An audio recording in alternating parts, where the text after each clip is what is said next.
오늘은 시편 37편 하반부 말씀입니다. 오늘 본문은 선을 행하는 자에게 약속된 복과 최종적인 구원에 대해서 말씀하고 있습니다. 그러면 어떻게 말씀하고 있습니까? 오늘은 이에 대해서 알아보고 은혜를 나누고자 합니다. 먼저 오늘 본문은 선을 행하는 자에게 약속된 복과 최종적인 구원에 대해서 말씀하고 있습니다. 오늘 본문 시편 37편 27절부터 29절에 악에서 떠나 선을 행하라. 그리하면 영영이 거하리니 여호와께서 공의를 사랑하시고 그 성도를 버리지 아니하심이로다. 저희는 영영이 보호를 받으나 악인의 자손은 끊어지리로다. 의인이 땅을 차지하며 거기 영영이 거하리로다 하고 말씀하고 있습니다. 악에서 떠나 선을 행하라 그리하면 영영이 거하리니 지금 이 말씀은 하나님 백성의 행동 양식, 곧 악을 멀리하고 선을 행하는 삶이 가져다주는 하나님의 축복과 약속을 담고 있습니다. 여기에서 악에서 떠나는 단순히 마음의 악한 생각뿐만 아니라 실제로 범하는 죄와 악한 환경에서 완전히 돌아서는 것을 나타내고 있습니다. 곧 여기에서 떠난다라고 하는 것은 일시적인 멈춤이 아니라 가던 길을 바꾸는 회개와 결단을 의미하고 있습니다. 예를 들면 날마다 도적질과 사기와 방탕과 폭력 가운데 살아가던 자가 결단함으로 그 길을 돌아서서 하나님을 향한 경건한 삶으로 나아가는 것을 말합니다. 또 여기에서 선을 행하라는 단순히 악을 행하지 말고 착하게 살아가라는 것이 아니라 오직 믿음으로 하나님의 말씀에 순종해서 살아가라는 것입니다. 곧 하나님이 계시다는 것을 믿고 하나님의 다스리심과 통치하심도 믿고 그 독생자 보혈의 공로도 믿음으로 하나님 앞에서 하나님을 두려워함으로 그 말씀에 순종해서 살아가라는 것입니다. 또 여기에서 영영이 거하리니는 두 가지의 중의적인 축복을 내포하고 있습니다. 그 하나는 이 땅에서의 안전과 평안입니다. 곧 지금은 당장 악인들이 판을 치고 형통하고 성공하는 것처럼 보일지라도 결국 하나님을 의지하고 선을 행하는 자가 그 삶의 터전을 잃지 않고 영원히 안전하리라는 것입니다. 또 하나는 영원한 생명과 구원입니다. 곧 하나님 나라에서 누리게 될 영원한 삶과 구원의 보장을 의미합니다.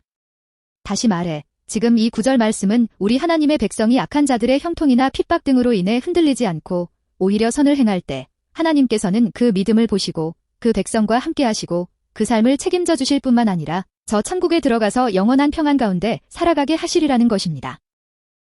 그러면 왜 그렇습니까? 여호와께서 공의를 사랑하시고 그 성도를 버리지 아니하심이로다. 저희는 영영이 보호를 받으나 악인의 자손은 끊어지리로다. 의인이 땅을 차지하며 거기 영영이 거하리로다. 지금 이 문장 맨 앞에는 히브리어 접속사 키가 사용돼서 왜 우리 하나님의 백성이 선을 행하면 하나님께서는 그런 사람에게 영원히 거하게 하시는지를 설명해주고 있습니다. 곧 하나님께서 그처럼 행하시는 하나님의 통치 원리에 관해서 설명해주고 있습니다. 물론 여기에서 공의는 하나님의 속성이자 통치 원리를 의미합니다. 곧 하나님은 이 세상을 다스리시고 통치하시는 데 있어서 옳고 그름을 명확히 가르시는 분이시고 또 세상의 불의와는 전혀 타협하지 아니하시는 그런 공의를 사랑하시는 분이시기 때문이라는 것입니다. 이를 다시 이야기하면 세상이 아무리 불공평해 보인다고 할지라도 하나님께서는 반드시 그 공의대로 행하시리라는 것입니다. 또 여기에서 성도는 히브리어로 하시드인데 이는 하나님의 언약적 사랑, 헤세드을 입은 자, 곧 하나님의 경건한 자, 우리 하나님의 백성을 뜻합니다. 곧 우리 성도는 세상에서 선을 행하며 살다 보면 왠지 손해를 보는 것 같고 고립되는 것처럼 느낄 수도 있습니다. 그렇지만 하나님께서는 그런 자기 백성을 결코 외면하거나 방치하지 아니하시고 시간과 공간을 초월하여 영원토록 보호해 주시리라는 것입니다. 또 여기에서 자손이 끊어지리로다는 당대 현실에서의 실패를 넘어 악인들의 영향력과 미래가 완전히 사라지리라는 것을 나타내고 있습니다. 곧 당장은 악인들이 권세를 누리고 자손대대로 풍족하게 잘 살 것처럼 보이지만 하나님의 공의 심판 앞에서는 결국 뿌리째 뽑히게 되리라는 것입니다. 결국 최후의 승자는 우리 하나님의 백성이 되리라는 것입니다. 의인이 땅을 차지하며 거기 영영이 거하리로다. 지금 이 말씀은 이 모든 과정의 최종 결론이자 우리 하나님의 백성의 최종적인 승리와 보상을 선포하고 있습니다. 여기에서 땅을 차지하며는 단순히 부동산이나 영토를 차지하게 된다는 의미가 아니라 하나님의 약속이 그들의 삶에 온전히 성취되리라는 것입니다. 곧 하나님께서 함께 해주시고 채워주시고 지켜주시고 승리하게 해주시고 나중에는 저 천국에 들어가서 영생 복락을 누리며 살아가게 되리라는 것입니다. 어떻습니까? 이 시편 37편의 전반부를 들여다보면 악인들이 땅을 독점하고 승승장구하는 것처럼 보입니다. 그렇지만 결국 마지막에 그 땅의 진짜 주인이 되는 것은 악인이 아니라 묵묵히 하나님 말씀에 순종하며 살아온 우리 하나님의 백성이라는 것입니다. 또 여기에서 정형이 거하리로다는 우리 하나님 백성과 악인의 극명한 대조를 보여주고 있습니다. 곧 28절을 보건대 악인의 자손은 영원히 끊어질 것이라고 예고된 반면에 우리 하나님의 백성에게는 땅과 영원한 거주가 약속되고 있습니다. 이는 마태복음 5장 5절에서 예수님이 말씀하신 온유한 자는 복이 있나니 저희가 땅을 기업으로 받을 것이미요라는 팔복 말씀을 연상시켜주고 있습니다. 곧 우리 하나님의 백성은 장차 도래할 하나님 나라, 곧 새 하늘과 새 땅을 영원히 상속받게 되리라는 것입니다. 그러니 이 땅에서 악인들이 세상을 다 가진 것처럼 보인다고 할지도 부러워하거나 불평하거나 낙심하지 말아야 한다는 것입니다. 또 어떻게 말씀하고 있습니까?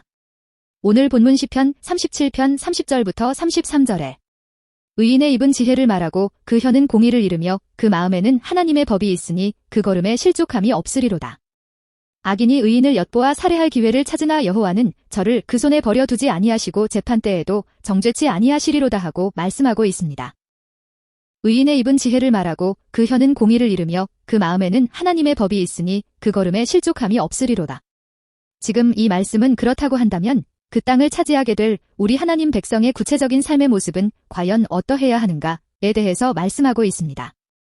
특히 그 중에서도 우리 인간 내면의 속성과 인격이 가장 잘 드러나고 나타날 수 있는 말, 언어에 집중하고 있습니다. 여기에서 지혜는 세상의 처세술이나 똑똑함을 가리키는 것이 아니라 시편과 잠언 등에서 말씀하고 있는 하나님을 섬기고 경배하고 그 앞에서 두려워함으로 살아가는 모습을 가리킵니다. 곧 의인의 입은 지혜를 말하고는 제유법적 표현으로 늘 마음 중심이 하나님의 말씀으로 가득 차 있어서 그 모든 삶과 행함 또한 하나님을 섬기고 경배하고 두려워하는 모습으로 가득 차 있는 모습을 나타내고 있습니다. 아니, 우리 하나님의 백성은 늘 이처럼 하나님의 말씀으로 충만해서 하나님을 섬기고 경배하고 그 앞에서 두려워함으로 살아가야 한다는 것입니다. 또 여기에서 공의를 이루면은 늘 그 삶 가운데 하나님의 통치와 심판 등을 말하고 선포하면서 살아가는 모습을 나타내고 있습니다. 곧 악인들은 온갖 방탕과 거짓과 비방과 다툼 등의 말을 하면서 살아가지만 우리 하나님의 백성은 늘 복음으로 충만해서 이를 증거하고 선포하며 살아가야 한다는 것입니다. 야, 우리 하나님은 지금도 살아계시고 역사하시는 분이셔. 아니, 이 땅에서의 삶 뒤에는 하나님의 심판이 기다리고 있고 그 독생자 보혈의 공로를 믿었느냐? 안 믿었느냐에 따라서 천국에 들어갈 수도 있고 지옥에 들어갈 수도 있어. 그러니 예수님을 믿어야 돼 하고 늘 이처럼 계수 천국 불신 지옥을 선포하면서 살아가야 한다는 것입니다. 그 마음에는 하나님의 법이 있으니 그 걸음에 실족함이 없으리로다. 여기에서 마음은 우리 인간의 지성과 감정과 의지 등이 자리하고 있는 인격의 중심이자 삶의 모든 행동이 결정되는 원천입니다. 또 여기에서 하나님의 법, 곧 하나님의 율법이 있다는 것은 단순히 머릿속에 지식으로 머물러 있거나 율법적인 의무로 남아있다는 것이 아니라 그 마음속 깊은 곳에 뿌리를 내리고서 동기화되어 있다는 뜻입니다. 곧 우리 하나님의 백성은 그 마음속에 하나님의 말씀이 가득 채워져 있기에 인생의 중요한 순간, 곧 그 어떤 것을 선택해야 하는 시점에 세상의 유혹이나 자기 자신의 계산이 아닌 하나님의 뜻을 기준으로 선택하고 판단하게 된다는 것입니다. 또 여기에서 걸음은 하나님 백성의 삶의 여정과 행동 양식 등을 가리킵니다. 곧 그 걸음에 실족함이 없으리로다는 그 삶의 여정과 행동 양식에 있어서 결코 미끄러지거나 넘어지거나 실패하지 아니하리라는 것입니다. 결론적으로 이야기하면 그 마음속에 하나님의 법이 있는 사람은 그 어떤 위기나 고난이 찾아온다고 할지라도 쉽게 흔들리거나 좌절하지 않는다는 것입니다. 왜냐하면 그 말씀이 늘 그 사람의 중심을 바로 잡아주고 있기에 결코 그 어떤 유혹과 시련과 고난에도 흔들리지 아니하고 바른 신앙의 길을 걸어갈 수 있다는 것입니다. 다시 이야기하면 우리 하나님의 백성은 일순간 비틀거릴 수는 있겠지만 결코 파멸에 이르지는 아니하리라는 것입니다. 왜냐하면 하나님의 말씀이 늘 그 발걸음을 붙들어주고 있기 때문이라는 것입니다. 아니, 우리 하나님의 백성이 세상이라는 거친 길을 걸어갈 때 넘어지지 않고 실패하지 않을 수 있는 비결은 그 어떤 능력이나 배경에 달려있는 것이 아니라 마음속 중심추처럼 단단히 박혀있는 하나님의 말씀에 있다는 것입니다. 그러니 우리 하나님의 백성은 하나님의 말씀으로 충만해야 한다는 것입니다. 악인이 의인을 엿보아 살해할 기회를 찾으나 여호와는 저를 그 손에 버려두지 아니하시고 재판 때에도 정죄치 아니하시리로다.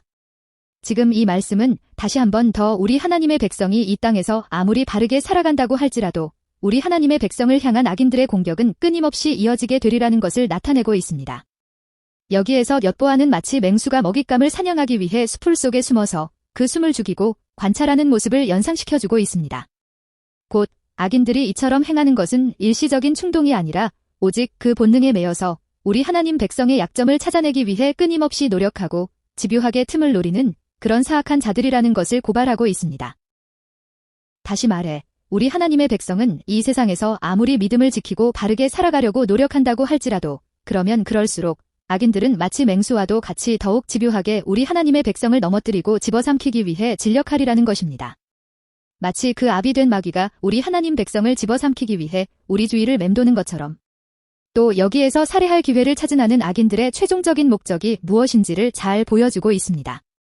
곧 악인들의 최종 목적은 단순히 의인을 곤경에 빠뜨리는 수준이 아니라 살해, 곧 완전한 파멸에 있다는 것을 알려주고 있습니다. 이는 구약시대의 맥락에서 볼 때는 우리 하나님 백성의 목숨을 노린다거나 법적인 모함을 통해 사회적으로 매장하려는 음모를 뜻한다고 할 수 있습니다. 그렇지만 오늘날의 의미로는 우리 하나님 백성의 평안이나 명예나 인기 등을 짓밟고 경제적으로 파탄을 내고 신앙적인 양심을 꺾어서 곧 타협하고 시험 들게 만들어서 영적으로 죽은 상태로 만들려는 시도라고 할 수 있습니다.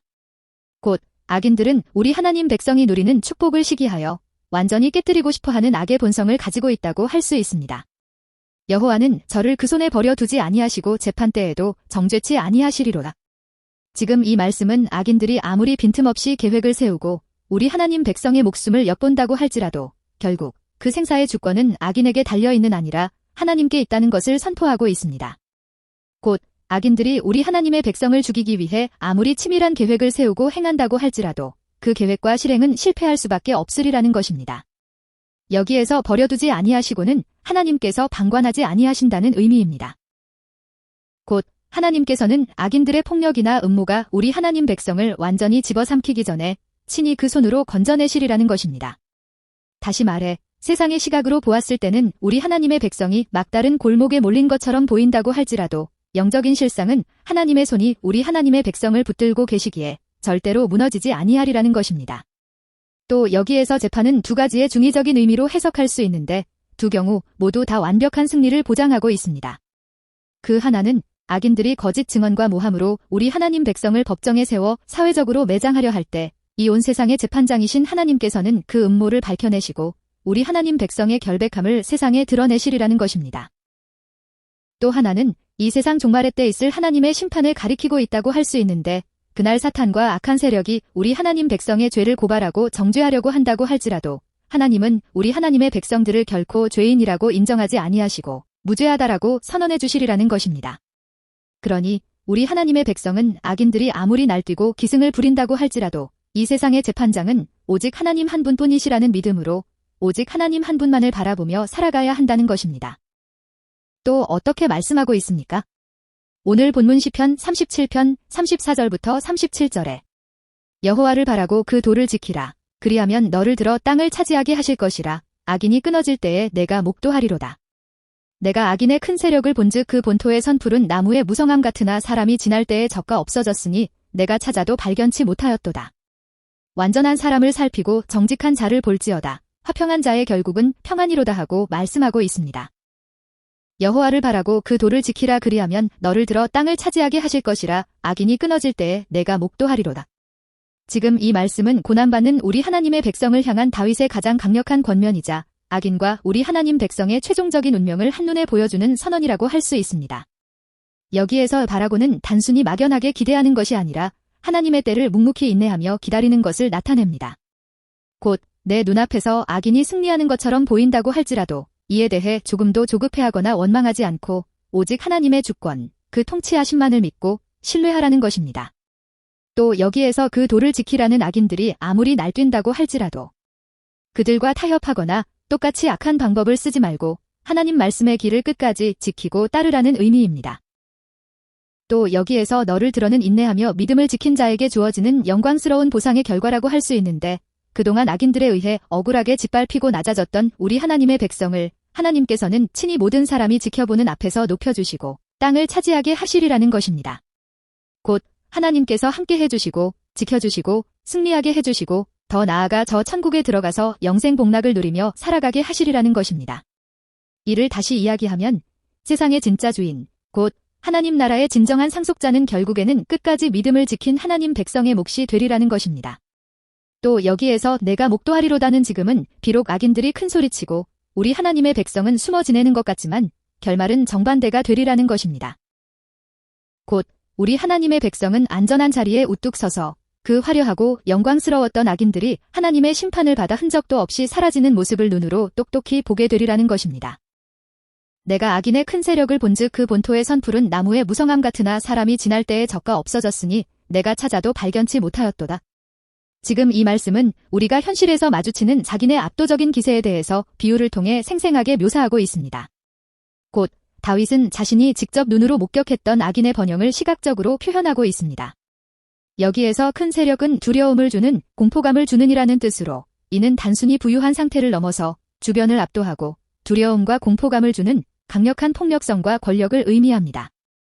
곧 다윗은 지금 그 어떤 관념적인 이야기를 하고 있는 것이 아니라 실제로 악인들이 막강한 힘을 쥐고서 흔들며 득세하는 부조리한 현실을 직접 보았노라고 증언하고 있습니다. 또 여기에서 본토의 선 나무는 이제까지 한 번도 옮겨 심겨본 적이 없이 기름진 고향 땅에 깊은 뿌리를 내리고서 자란 나무를 뜻합니다. 곧 이는 그 누구도 흔들 수 없을 만큼 사회적으로나 경제적으로 기반이 탄탄해 보이는 상태를 비유하고 있습니다.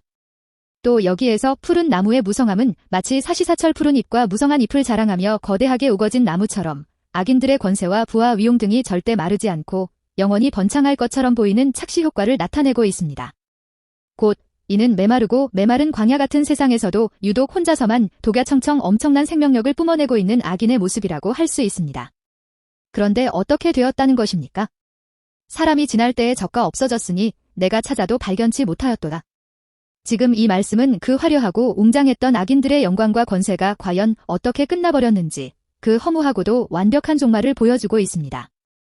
여기에서 사람이 지날 때에 적과 없어졌으니는 눈을 한번 깜빡이거나 잠시 길을 가다 돌아선 것과 같은 아주 짧은 순간을 의미합니다. 곧 그토록 대단해 보이고 영원할 것 같았던 악인들의 영광과 권세와 위용 등이 하나님의 심판 앞에서 한순간의 흔적도 없이 사라져 버렸더라는 것입니다. 이는 우리 인간의 영광과 권세가 그 얼마나 더덥고 허망한지를 시각적으로 보여주고 있다고 할 수 있습니다. 또 여기에서 발견치 못하였도다는 단순히 몰락해서 초라해진 수준이 아니라 그 존재 자체가 완전히 지워진 상태를 의미하고 있습니다. 여기에 분명히 그 거대한 나무가 있었는데 하고 그 눈을 비비고 다시 찾아보아도 뿌리째 뽑혀나가 밑동조차 남지 않은 상태라고 할 수 있습니다. 이는 역사 속에서 기세등등하게 우리 하나님의 백성들을 괴롭히던 압제자나 악인들이 결국에는 과연 어떻게 역사의 뒤안길로 사라졌는지를 떠올리게 해주고 있습니다. 곧 악인들의 번영은 뿌리가 없는 신기루이자 마치 아침 안개처럼 잠시 피었다가 사라지게 될 허상에 불과하다는 것입니다. 그러니 악인들의 화려함이나 위용에 조금도 낭망하거나 절망할 필요가 없다는 것입니다. 완전한 사람을 살피고 정직한 자를 볼지어다 화평한 자의 결국은 평안이로다. 지금 이 말씀은 다시 한번 더 우리 하나님의 백성에게로 시선을 돌려서 우리 하나님 백성의 다름답고 대조적인 결말을 주목하게 하고 있습니다. 어쩌면 이는 인생의 진정한 승리자가 누구인지를 보여주는 선언이라고도 할 수 있습니다. 여기에서 살피고 볼지어다는 우리에게 현실을 바라보라는 시선의 전환을 촉구하고 있습니다. 곧 지금까지는 세상에서 잘나가는 악인의 영광과 권세를 바라보며 부러워하거나 낙심했다고 한다면 이제는 우리의 시선을 돌려서 하나님을 섬기며 살아가는 우리 하나님의 백성들을 유심히 관찰해보라는 권면입니다. 또 여기에서 관전한 사람, 정직한 자는 우리 하나님의 백성을 가리킵니다. 곧 자기 자신이 영원히 죽을 수밖에 없는 죄인이라는 것을 깨닫고 예수 그리스도 보혈의 공로를 믿음으로 값없이 의롭다고 칭함을 받은 우리 하나님의 백성을 가리킵니다. 또 여기에서 화평한 자는 사람이라는 뜻으로 문맥적으로 살펴보았을 때 하나님의 백성이 되어 하나님과 화평을 이루고 또 이웃과도 화평을 이루면서 살아가고 있는 우리 하나님의 백성을 가리킵니다. 특별히 여기에서 중요한 단어는 결국 결말입니다. 이는 당장 눈앞의 현실은 고단하고 손해를 보는 것 같을지라도 인생의 마지막 페이지, 곧 최종 결산의 때가 남아있다는 것을 상기시켜주고 있습니다. 또 여기에서 평안이로다는 화평을 심으면서 살아갔던 우리 하나님의 백성이 최종적으로 거두게 되는 열매입니다.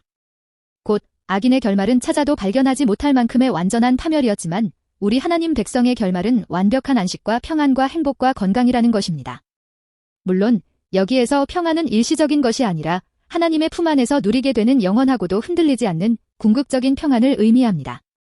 곧 우리 하나님 백성의 결말은 영원하고도 완전하리라는 것입니다. 또 어떻게 말씀하고 있습니까?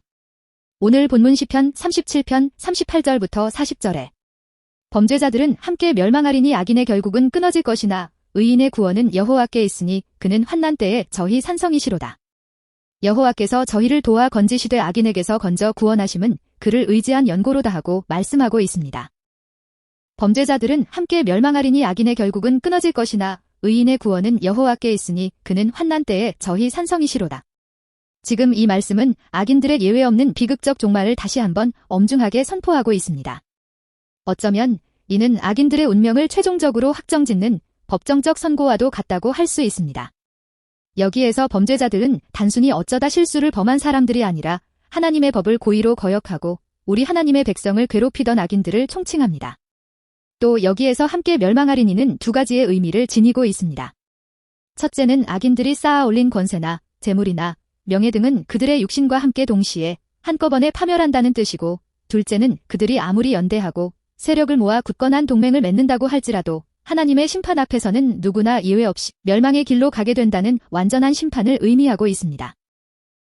또 여기에서 끊어질 것이 나는 나무가 나무꾼에 의해 잘려져 나가서 다시는 싹을 틔울 수 없는 상태, 곧 장래의 희망이 완전히 차단된 상태를 나타내고 있습니다. 곧 당장 현실에서는 악인들이 대대손손 번창할 것처럼 보이지만 이제 하나님께서 정하신 심판의 때가 되면 그들의 역사적 흔적과 영적인 유산 등은 우주에서 완전히 소멸하게 되리라는 것입니다. 어떻습니까? 지금 이 말씀을 보건대 다윗은 우리 하나님의 백성과 악인의 결말을 바로 옆에 나란히 배치해서 결말들이 이와 같은데 너희는 과연 어떤 결말을 선택하겠느냐? 라고 묻고 있습니다. 다시 말해 우리 인생의 중간 과정만 살펴볼 것 같으면 오히려 악인이 더 화려하고 더 영광스러운 반면에 우리 하나님의 백성은 더 고달파 보이고 더 힘들어 보입니다. 그렇지만 이제 하나님께서는 그 정하신 때가 되면 두 부류의 운명은 완벽하게 역전되리라는 것입니다. 그러니 너는 어떤 길을 선택하겠냐는 것입니다. 의인의 구원은 여호와께 있으니 그는 환난 때에 저희 산성이시로다. 지금 이 말씀은 이 시편 전체를 아우르는 궁극적인 해답이자 고난받는 우리 하나님의 백성들이 평생 마음에 품고서 살아야 할 믿음의 고백이라고 할 수 있습니다. 여기에서 구원은 우리 하나님의 백성이 고난이나 환난에서 벗어나 최종적인 승리를 거두는 것을 나타내고 있습니다. 곧 이런 구원은 자기 자신의 능력이나 지혜나 혹은 세상의 권력 등에 달린 것이 아니라 오직 하나님 손에 있다는 선포입니다. 예를 들어 우리 하나님의 백성이 자기 자신의 힘으로 도저히 빠져나올 수 없는 절망적인 상황이나 악인의 치밀한 음모 가운데 있다고 할지라도 하나님께서 개입하시면 그 상황은 단번에 역전되리라는 것입니다. 그러니 우리 하나님의 백성은 스스로 자기 상황을 해결하려고 악한 꾀를 내지 말고 오직 구원의 원천이신 하나님만을 묵묵히 바라보아야 한다는 것입니다. 여기에서 환난 때에는 우리 하나님 백성도 이 땅에서는 고난이나 환난 등을 만날 수가 있으리라는 것입니다. 아니, 도리어 악인들의 공격으로 인해 거센 폭풍우를 맞이할 수도 있으리라는 것입니다. 또 여기에서 산성은 적이 감히 쳐들어올 수 없는 높은 바위산 위에 지어진 견고한 요새를 뜻합니다.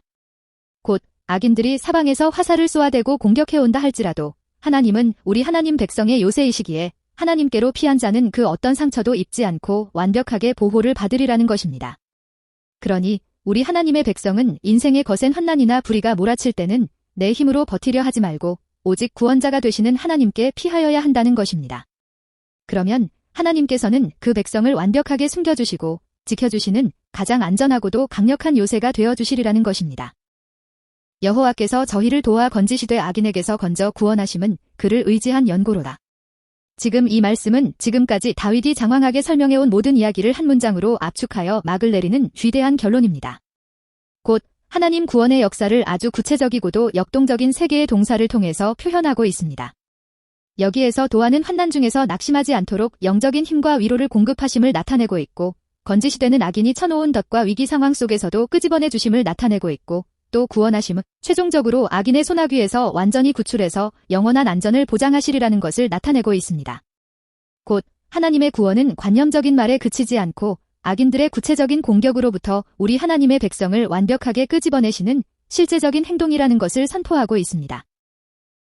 또 여기에서 그를 의지한 연고로다는 바로 이 시편 37편 전체 말씀이 우리에게 전하고자 하는 가장 중요한 핵심이라고 할 수 있습니다. 하나님께서 우리 하나님의 백성을 악인의 손에서 건져주시는 유일한 조건이자 이유는 우리 하나님의 백성이 잘 나가거나 착하거나 능력이 많아서가 아니라 오직 하나님만을 의지했기 때문이라는 것입니다. 물론 여기에서 의지하다는 도피하다다, 피난하다라는 뜻인데 이는 폭풍우를 피해서 바위 틈새나 요새 속으로 완전히 몸을 숨기다라는 의미입니다. 곧 지금 이 말씀은 세상이 아무리 부조리하고 악인이 판을 친다고 할지라도 내 힘으로 복수하거나 세상의 수단을 쓰지 않고 오직 하나님만을 나의 유일한 피난처로 삼고서 의지할 때 하나님께서는 그 믿음을 보시고 구원해 주시리라는 것입니다. 그러니 이 세상이 아무리 불공평해 보인다고 할지라도 낙심하거나 흔들리지 말고 오직 하나님만을 내 피난처로 삼고서 온전히 의지해야 한다는 것입니다. 의인의 입은 지혜를 말하고 예수님, 감사합니다. 고맙습니다. 사랑합니다. 세상이 아무리 불공평하고 험하다고 할지라도 내 믿음을 지키고 하나님께로 피하는 자들이 될 수 있도록 복 내려주옵소서. 예수님의 이름으로 축복하며 기도합니다. 아멘.